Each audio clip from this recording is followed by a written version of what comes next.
नमस्कार, सत श्री अकाल, राम राम। सभी किसान भाइयों का स्वागत है आपके अपने चैनल आरबी सलाहकार में।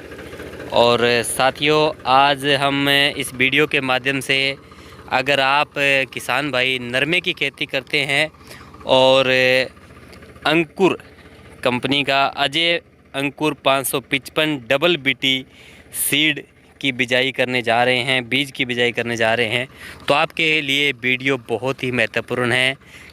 लगभग जो किसान भाई नरमे की खेती करते हैं उनके लिए वीडियो बहुत ही खास है। इस वीडियो को मिस आपको बिल्कुल भी नहीं करना चाहिए।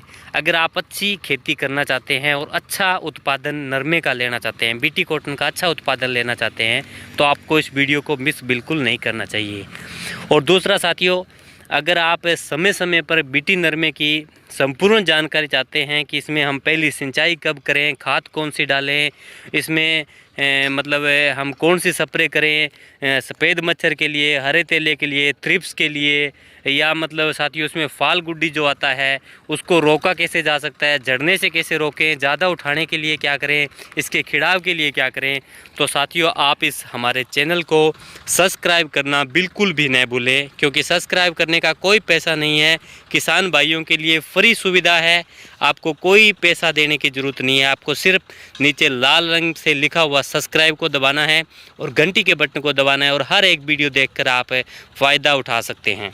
आज साथियों अप्रैल का महीना चल रहा है, और अप्रैल के महीने में आप सबको पता है कि अप्रैल और मई 2 महीने ऐसे होते हैं जब हम नरमे की बिजाई करते हैं। और आज हम साथियों नरमे की बिजाई कर रहे हैं, और उसमें हमने बीज का इस्तेमाल किया है अंकुर कंपनी के 555 का। और इस पर हमारे को क्या क्या करना है वो सारी जानकारी आपको इसके वीडियो के माध्यम से मैं आपको उपलब्ध करवाऊंगा। तो साथियों सबसे पहले हमारे को जो ध्यान देने वाली बातें हैं मैं आपको बताना चाहूँगा। सबसे पहले साथियों आप पैकेट लेके आते हैं, और आप को बता दूं कि अंकुर का जो बीज है वो 730 रुपये में उपलब्ध है, क्योंकि राशि के जो बीज है अब की बार वो 30-35 रुपये रेट बढ़ के आए हैं, तेज़ बढ़ा है, उनका रेट तेज़ है, 765 रुपये के आसपास मिल रहे हैं, लेकिन ये 730 में मिलता है।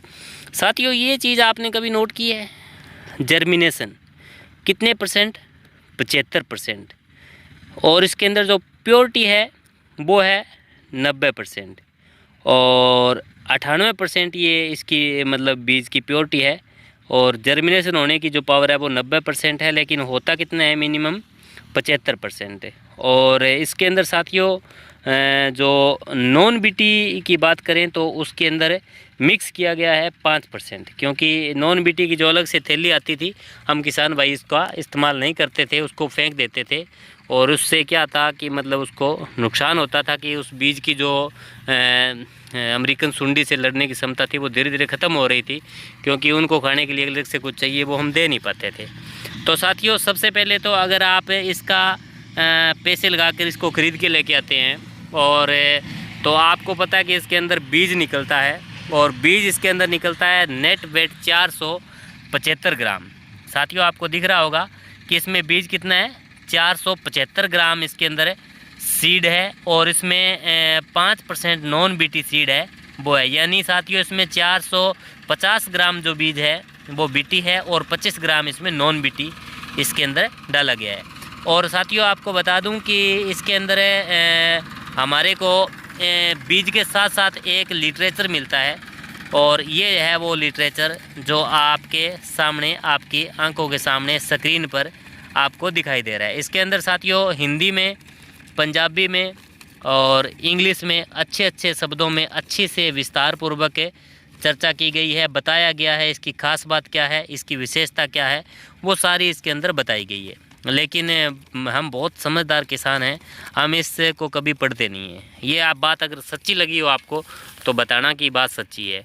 तो साथियों सबसे पहले तो मैं आपको बताना चाहूँगा कि अगर इसके उगाव को आप 75% की बजाय अगर आप इसके उगाव को 90% करना चाहते हैं, तो आपको सबसे पहले सीड ट्रीटमेंट करना बहुत ज़्यादा ज़रूरी है। और सीड ट्रीटमेंट हमारे को करना चाहिए, बीज का उपचार हमारे को ज़रूर करना चाहिए। इसके लिए बीज उपचार के लिए सबसे बढ़िया में जो प्रोडक्ट है मैं आपको बताना चाहूँगा, मैक्स पावर कंसोर्टिया या मैक्स क्रिस्टल का आप इस्तेमाल कर सकते हैं। ये मैं अपने खेत में बिजाई के समय प्रयोग करता हूँ और पिछले 11 सालों से करता आ रहा हूँ। तो रिजल्ट बहुत बढ़िया है, उगाव बहुत बढ़िया उगाव होता है। इससे जड़ों का विकास अच्छा होता है, फुटान अच्छी होती है, पौधा जो धूप के मतलब या ज़्यादा गर्मी के कारण जो बढ़ने की समस्या आती है वो भी बहुत कम आती है, क्योंकि इसमें बीज उपचार करने से 1 महीने की इसको खुराक है वो पूर्ण रूप से मिल जाती है, ताकत मिल जाती है। अब साथियों बात करते हैं कि इसमें हमें कौन कौन सी खाद डालनी चाहिए, कितनी मात्रा में डालनी चाहिए। तो साथियों बीटी कॉटन के अंदर है हमारे को यूरिया का प्रयोग जो है वो 130 किलो तक करना चाहिए अपनी ज़मीन के हिसाब किताब से। बाकी हम कम भी कर सकते हैं, लेकिन ज़्यादा से ज़्यादा 130 किलो से ऊपर नहीं करना चाहिए। यानी 1.25 बैग यूरिया का इस्तेमाल आप कर सकते हैं। तो वो बिजाई से पहले भी हमारे को आधा बैग यूरिया का प्रयोग करना चाहिए और 2 बैग ऊपर से हमारे को 3-4 पानी के माध्यम से कर सकते हैं। दूसरा बात करते हैं, हमारे पास दूसरा हथियार है DAP, डायमोनियम फास्फोरस। तो साथियों बहुत सारे किसान भाई ऐसे हैं जो DAP का प्रयोग नरमे की बिजाई के समय नहीं करते हैं और उसके बाद में जब 6-7वें महीने में बरसातें होती है उस टाइम DAP की बिजाई करते हैं। तो वो साथियों सही बात नहीं है। जो BT बीज बनाने वाली कंपनी है उनके हिसाब से वो बोलती है कि अगर DAP का इस्तेमाल आपको करना है तो बिजाई से पहले कर सकते हैं। और दूसरी बात वो बोलते हैं कि आपको अगर गेहूँ के अंदर DAP का इस्तेमाल आपने किया है तो आपको अभी इसके अंदर DAP डालने की ज़रूरत नहीं है। अगर गेहूं में आपने DAP का प्रयोग किया है तो आप इसमें 1 बैग सिंगल सुपर फास्फोरस का इस्तेमाल कर सकते हैं। यानी सिंगल जो सुपर के नाम से हमारे पास आता है, तो 1 बैग से 2 बैग मैं कहना चाहूँगा अभी 2 बैग आप सुपर के डाल दीजिएगा, आपको DAP डालने की ज़रूरत नहीं है। और इसमें ये भी लिखा होता है साथियों कि अगर आप DAP का प्रयोग करते हैं तो 10 किलो नाइट्रोजन का कम प्रयोग करिए। यानी आपको 2 बैग ही यूरिया के डालने हैं, क्योंकि ज़्यादा यूरिया आपको नहीं डालनी है, क्योंकि उसमें भी 18% नाइट्रोजन की मात्रा होती है।